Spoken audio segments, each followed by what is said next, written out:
హిందూ శ్మశాన వాటికలో పనులు ప్రారంభమయ్యాయి.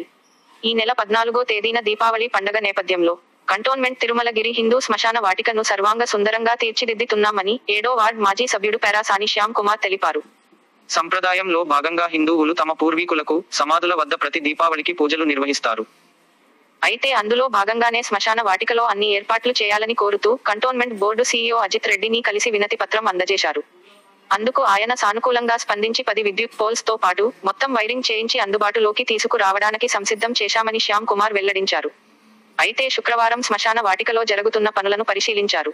ఇంకా ఏమైనా శ్మశాన వాటికలో పనులు కావాలంటే తిరుమలగిరి పరిసర ప్రాంతాలకు చెందిన స్థానికులు తమ దృష్టికి తీసుకువస్తే అవి కూడా ఏర్పాటు చేయిస్తానని హామీ ఇచ్చారు. అదేవిధంగా ఇటీవల కురిసిన భారీ వర్షాల నేపథ్యంలో కంటోన్మెంట్ 7వ వార్డు పరిధిలోని పలు కాలనీలు జలమయమయ్యాయి.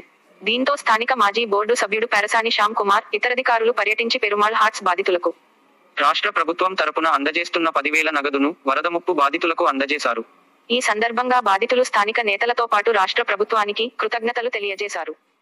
మొన్న 12-13 తారీఖు నాడు ఏవైతే భారీ వర్షాల ఫ్లడ్స్ వచ్చాయో దానికి మన సీఎం కల్వకుంట్ల చంద్రశేఖరరావు గారు, మన ఎమ్మెల్యే జి సాయన్న గారు, మన మల్కాజ్గిరి పార్లమెంట్ రాజశేఖర్ రెడ్డి గారు వీళ్ళందరూ కలిసి వార్డ్ నెంబర్ 7 ప్రజలకు ఇంటింటికి 10,000 రూపాయలు చొప్పున ఇవన్నీ ఇప్పిస్తున్నారు.